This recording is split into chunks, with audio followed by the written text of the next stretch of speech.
Terima kasih saudara moderator telah memperkenalkan saya. Perkenalkan saya bicara di depan saudara-saudara ya mengenai perampasan atau pemulihan aset. Tema seminar workshop ini pemulihan aset. Saya dalam makalah saya mungkin sudah disebarluaskan, judulnya kebijakan perampasan aset pasca ratifikasi konvensi PBB tahun 2003 dalam sistem hukum pidana Indonesia. Judulnya mengapa demikian? Karena sejak kita ratifikasi konvensi PBB, sejak itulah kita sudah menjadi negara pihak atau yang disebut state party to the convention. Sebagai state party to the convention, maka ada kewajiban setiap negara untuk mengimplementasikan ketentuan konvensi tersebut ke dalam hukum nasional. Di dalam ratifikasi PBB tersebut, pemerintah Indonesia hanya melakukan reservasi tentang jika ada settlement of dispute atau dispute settlement tentang penafsiran hukum dari ketentuan konvensi. Lebihnya tidak ada. Jadi dengan hanya reservasi bagian tentang perselisihan, maka kewajiban Indonesia harus mengakomodasi setiap pasal-pasal konvensi secara menyeluruh, tidak boleh dilebihkan, tidak boleh dikurangi. Itu bahasa saya. Jadi di dalam konvensi PBB itu ada bagian-bagian yang disebut mandatory obligation, ada yang disebut non-mandatory obligation. Jadi kalau kemarin saudara mendengar masalah criminal based forfeiture, civil based forfeiture, di dalam teori dan doktrin di negara-negara lain, negara maju, tidak boleh digunakan bersamaan, paralel. Karena kalau nanti itu disahkan oleh DPR, saya khawatir DPR juga nggak berani ya. Disahkan oleh DPR dan itu tanpa ketelitian dari pihak kita, tanpa ada masukan dari praktisi, nanti di dalam pelaksanaannya akan menjadi persoalan. Ada satu pasal yang meresahkan saya, ketentuan perampasan aset berlaku surut 12 tahun sejak diundangkan, retroaktif. Nah itu saya tentang sekali ya. Waktu saya ketua sebelum ada masalah saya itu saya tentang, tapi begitu saya beres keluar dari sana ada masuk lagi. Tapi aneh di situ ada unsur praktisi juga, ada teoritisi juga ya. Itu yang hal yang perlu saya sampaikan. Jadi ada retroaktif. Itu yang sudah pembuktian terbalik ya. Yang di negara lain tidak pernah dikenal, kalau dikenal pun tidak pernah secara resmi dalam hukum formalnya, pembuktian terbalik, masih pro kontra. Di dalam konvensi PBB pembuktian terbalik pasal 31 ya, dalam judul freezing, seizures and confiscation ayat 8, pembuktian terbalik itu non mandatory obligation.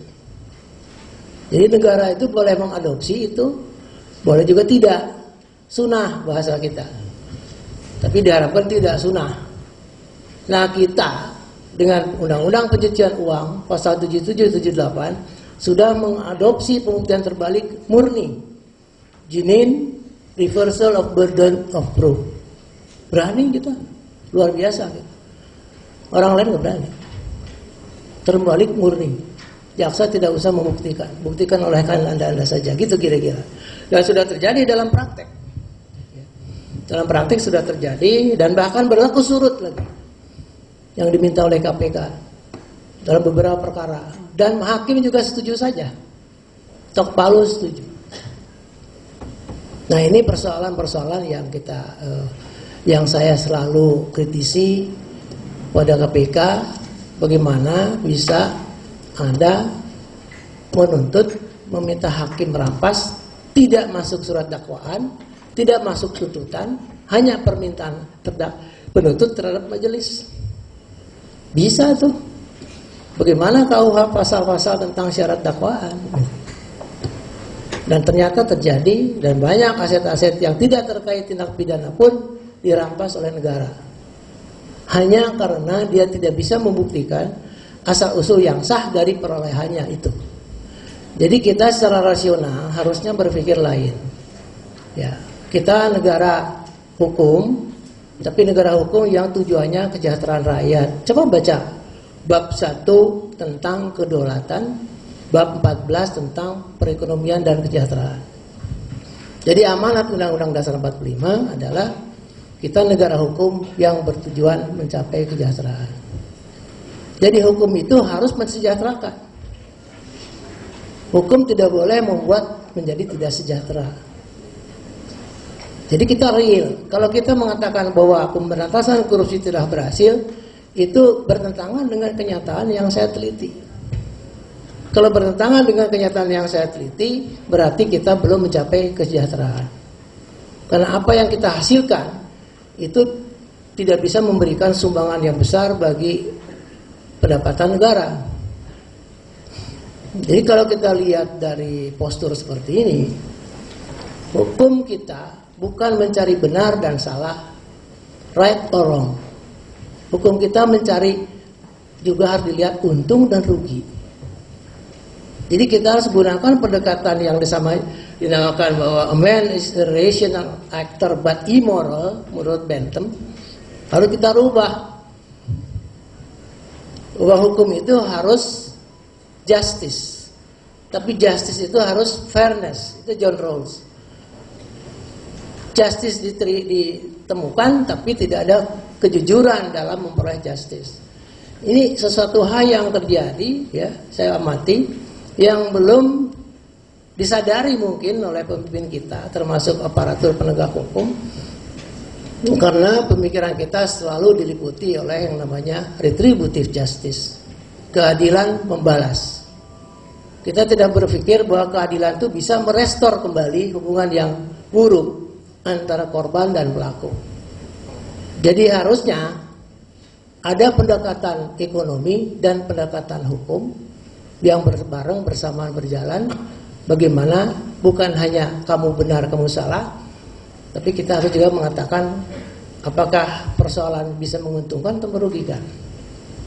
Nah ini yang belum, ya.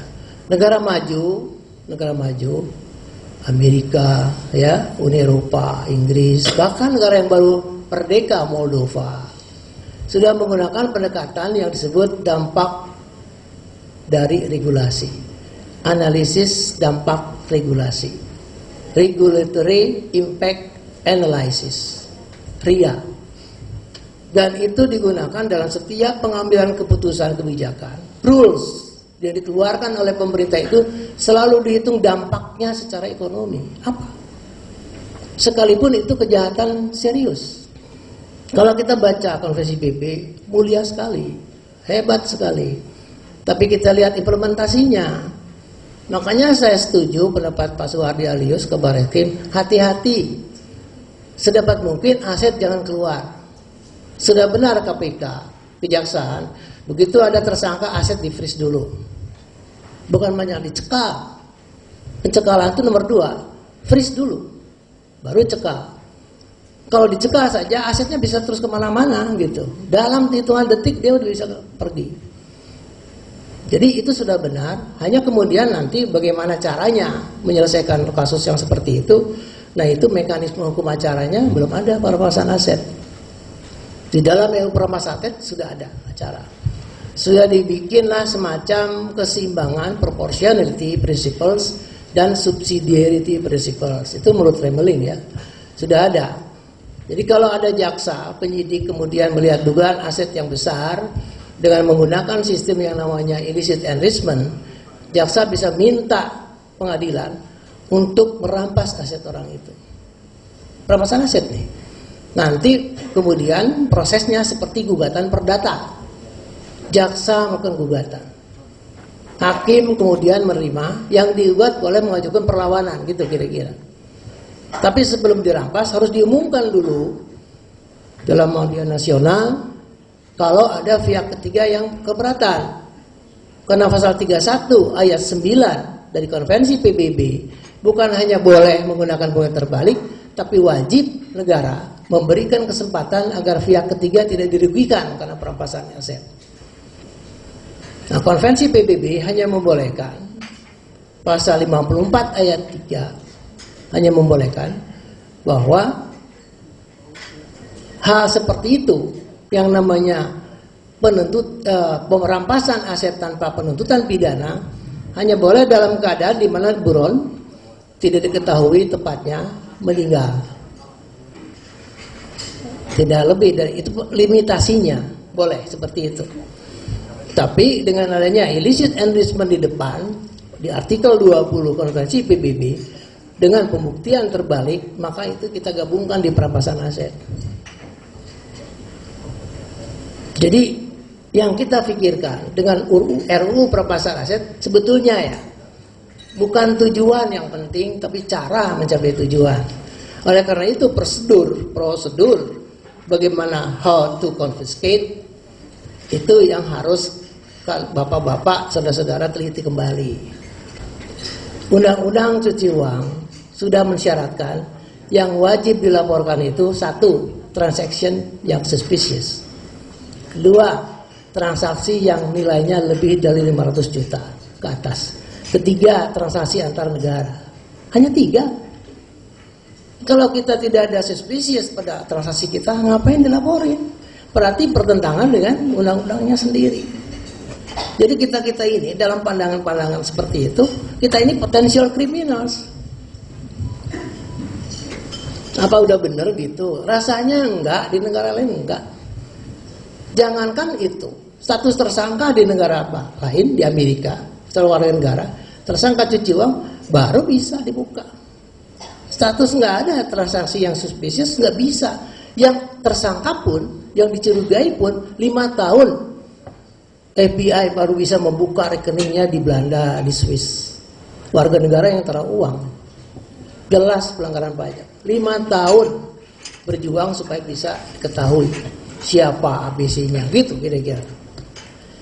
Kita dalam sekejap mata 2010 ulang cuci uang, 2013 3 tahun bisa dibuka dengan peraturan kepala PPATK yang memiliki kedudukan lebih rendah dari peraturan presiden, dari peraturan menteri sekalipun. Saya minta asosiasi pasar modal waktu itu keberatan, yuk minta kayak mau uji materi, itu bertentangan dengan undang-undang. Gak ada yang berani, Pak. Takut. Harusnya bertentangan. Nah, itu yang terjadi ya. Jadi RUU perampasan aset, kalau kita tidak rumuskan teliti hukum acara, kita juga harus berpikir dalam konteks kita sebagai warga negara, aparatur juga warga negara, harus wajib juga melindungi, bukan hanya ingin menjerumuskan dan sebagainya. Teliti kembali hukum acara, karena apa yang kita buat hari ini itu dampaknya generasi ke generasi gitu. Jangan nanti generasi kita hari ini dan besok mengatakan ini Pak Romli kejem bener bikin undang-undang kayak begini, atau ayah kakek saya kok seperti ini. Ini ya menjadi persoalan. Kita harus mikirnya ke depan, bukan to the present, but for the futures ya. Jadi itulah kira-kira ya salah satu bagian-bagian penting. Nah di sini coba saja dibaca ya, ada beberapa pengertian-pengertian yang sifatnya teoritik. Kemudian juga saya beritahu tentang beberapa hal mengenai aset tindak pidana yang ada di dalam konvensi PBB. Tapi yakin bahwa apa yang saya sampaikan ini bukan untuk mematahkan semangat, untuk menghentikan semua kegiatan yang kita anggap baik. Karena memang korupsi luar biasa ya. Saya masukkan korupsi extraordinary crimes. Saya masukkan bab menimbang mungkin satu-satunya undang-undang di semua negara yang masukkan dalam pertimbangan korupsi adalah pelanggaran hak asasi manusia. Maksudnya karena korupsi itu menghabiskan anggaran negara yang harusnya anggaran jatuh pada rakyat, hak rakyat mulai pendidikan, kesehatan dan sebagainya terhenti oleh karena korupsi. Itu saja.